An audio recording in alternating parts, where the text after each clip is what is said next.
Welcome back. This is 2 out of 3. So what I did here was I polished the blade, sanded the blade, and sanded the handle. This is up to 1200 grit. This particular wood wants to be sanded at a higher level than what I've been doing. It's just got such a dense grain that it cuts. The finer sandpaper still continues to cut. So I keep going until I feel like the sandpaper just isn't doing anything. So anyway, this one's a little dusty. I'm gonna put some linseed oil on it, and then I'm gonna take it over to the buffer and try to bring out the hamon here a little bit and try to, make this a little more of a finished surface. So anyway, here we go. I really am struggling to find the equivalent of this piece of wood again. This wood may be a one of a kind. So I'm gonna call this, and if it, this is definitely what I would consider my finest handle yet.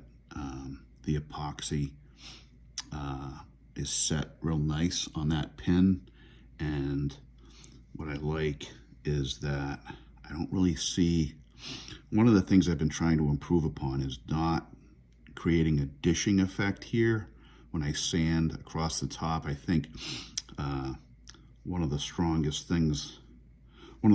visual effects you can have with one of these is to have a real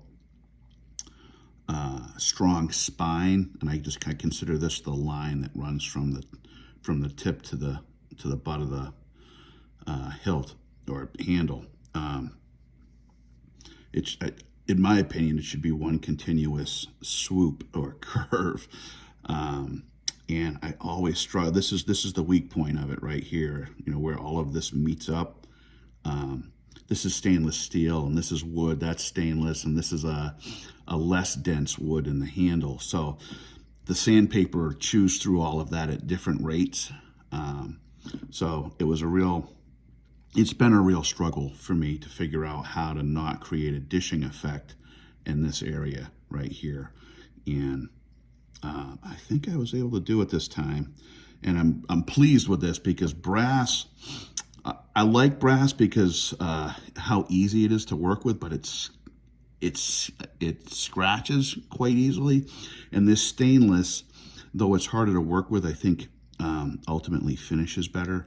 But it is a harder material than the brass, so the dishing effect would be more pronounced in handles where I'm using stainless steel instead of brass, just because the stainless wouldn't sand away as fast as the brass would. So it's more likely to create those the dishing effect there. So anyway, I hope I can find this blue again, and if I do, I'm buying whatever they have, because this is by far my favorite blue to date. It's almost a black, but I don't know if you can see that. I don't know if this is coming across as well as it is here on that camera. I'm just trying to get rid of some of the fibers here. But boy, I really like that blue.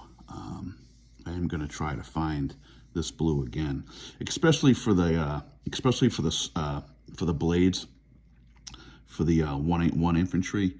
That's what that pin is there, and I don't know if you can tell, but there's a blue shield on a brass setting with a white powder horn in it, and it really, I think it certainly doesn't clash. Anyway, I'm gonna let this dry before I buff it out, and anyway, there it is. We'll call this one the blue skin. Have a good night.